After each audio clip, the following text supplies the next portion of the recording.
perusahaan yang akan memberikan pinjaman itu legal, terdaftar. Jadi bukan yang ilegal karena nanti akan sangat berisiko untuk membayar. Kemudian periksa juga suku bunga dan biaya tambahan jika ada. Jadi pelajari dulu, jangan sampai nanti oke mbak kita kasih 5.000 terus mbaknya langsung terima nggak ada bunga. Ternyata hubungannya 100%. Ya kan, jangan sampai ini pelajari dulu suku bunganya berapa dan tanyain kalau misalnya ada biaya tambahan yang harus dibayar selain suku bunga. Nah berikutnya pahami syarat dan ketentuan yang berlaku. Ya kan? Ini tuh contohnya jangka waktunya berapa bulan, tahun, kemudian apakah ada denda kalau misalnya mbak telat bayar, ya kan? Bisa jadi ada denda. Nah berikutnya apakah ada agunan yang harus diserahkan, apakah harus tadi saya dengar ada yang tahan paspor ya? Nah berarti mbaknya udah pernah nyoba tuh? Belum, berdengar-dengar. Aku sih 6 tahun yang tanyain dulu apakah nanti harus menyerahkan tahan, paspornya ditahan atau apa segala macam, tanyakan dulu dengan oke, supaya nggak kaget nanti. Berikutnya, waspada terhadap penawaran yang terlalu menggiurkan. Nah, ini sering ya, misal ternyata dia menawarkan suku bunga yang sangat rendah. Suku bunga hanya 0,000 sekian persen. Bisa langsung, tapi hati-hati. Kemudian menawarkan proses terlalu mudah. Misalnya langsung detik ini. Nah, itu hati-hati. Atau misal kadang tuh dia menawarkan misal mbaknya cukup bayar 100 ke saya, nanti pinjam langsung cair. Nah, pernah? Ya, ada. Nah, itu juga hati-hati.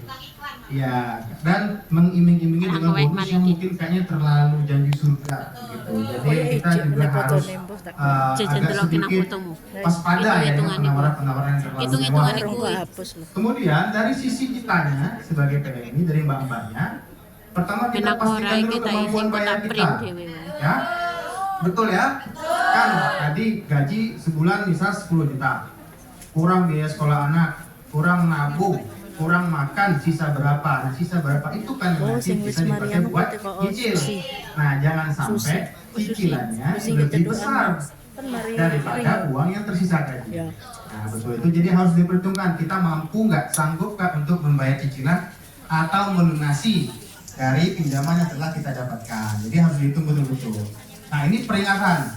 Jangan pernah sengaja tidak membayar alias kabur. Nah.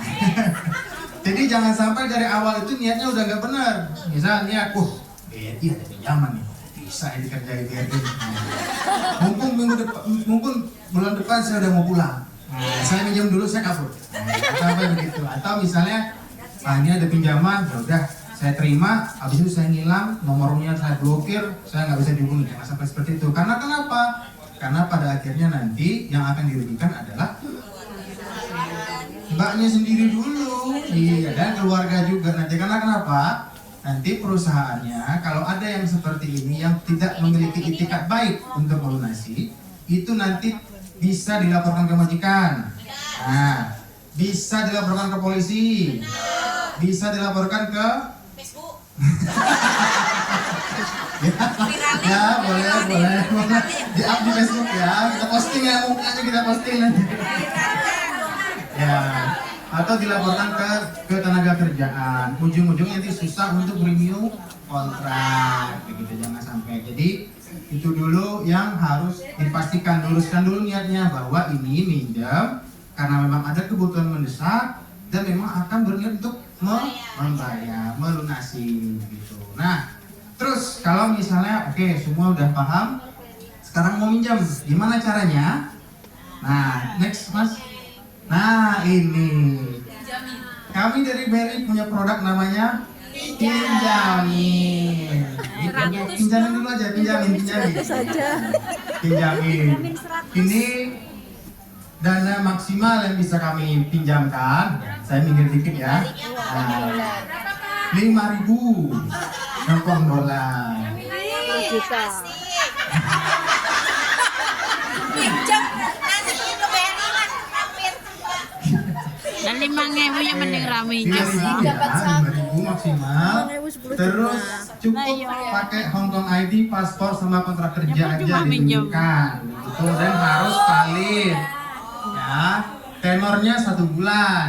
Oh, kok cepet Pak? Ya, kalau misalnya mau cicil bisa maksimal sampai 3 bulan. Gitu. Nah, 5.000 1 bulan. Orang mending rame minjem. kalau ngomongnya tadi bisa nggak enak sama Pak Farid sama Pak Gali ya? nanti kalau punya bunga nanti ada nomor khusus. Tak kira itu nanti Bunga nanti.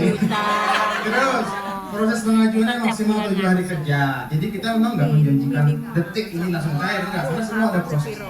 Ya. Lalu kalau udah lunas dan lancar, boleh ngajuin lagi. Kalau boleh, ngajuin lagi boleh. Itu sistem Itu. Nah, oke. Jadi siapa yang mau ngajuin pinjamin? Pak Muhammad Pak malahan. Jelas ya. Bunga dulu ya Pak ya. Iya.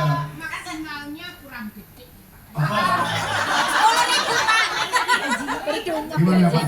Kurang gede katanya. gede. Iya Pak, namanya bentar kantor sama beli sawah. Antri 5.000. Kan balik lagi, tujuannya bukan beli sawah kan?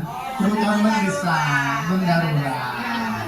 Iya, Pak saya mau minjam, ada kendaraan mendesak apa? Beli mobil. Oh nggak bisa, itu bukan mendesak. Memaksa tuh. Nah ini kalau Bapak perhatikan sebelah sini ada aplikasi, itu aplikasi kita punya. Jadi nanti kalau mau berminat, pengajuannya lewat aplikasi ini nanti gampang. Nah next Pak. Nah ini dia aplikasi yang kita punya. Oh, nih saya Namanya Remigo. Ayo difoto, di scan barcode-nya dan di-download. Sekarang ini mandiri silakan. saya. Saingan.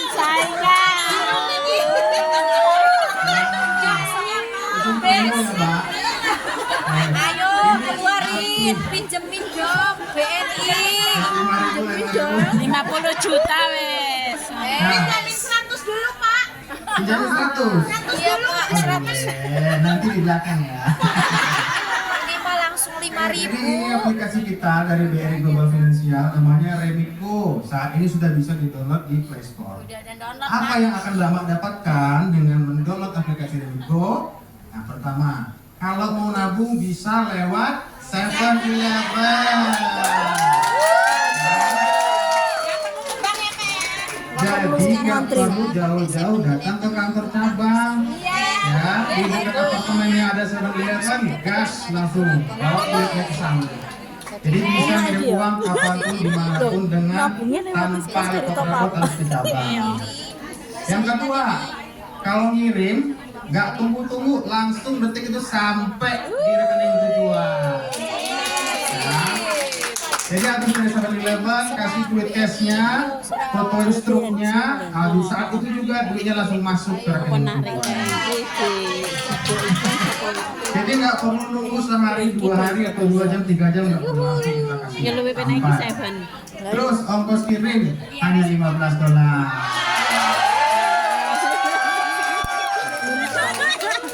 Bukan Belum sampai di situ. Saya belum tahu. Kursnya juga tinggi.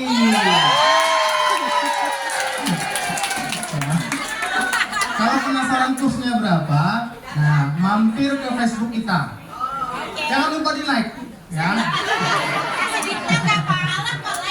Udah. Nah terus Si selain menangnya itu, menang seko di aplikasi ini Iya. juga bisa Mbak. Lainnya kan kalau nggak punya iso rekening kita bisa nongkrong cek nih. saldo rekeningnya di situ. Bisa transfer juga, jadi nggak cuma kirim uang doang, tapi kalau misalnya udah punya rekening BRI, Iso, duit yang dari rekening BRI itu mau ditransfer ke orang lain bisa. Iya, iya. Aja dibuka. Nah, jadi nggak kayak seperti internet Ayo rasa banking. kreatif nih lo. Mau buka, belum punya rekening BRI, Bisa kita lewat sini. Nah, terus yang terakhir yang tadi bisa ajukan pinjam. Nah, kemarin satu. Jadi kita bungkus satu aplikasi, bisa nabung, bisa invest, kirim duit, invest juga bisa kok. Terus bisa pinjam dan lain-lain. Sebentar, saya konfirmasi dulu. Oke, nanti aja kata Pak Dimas. Nanti aja ngomong lagi.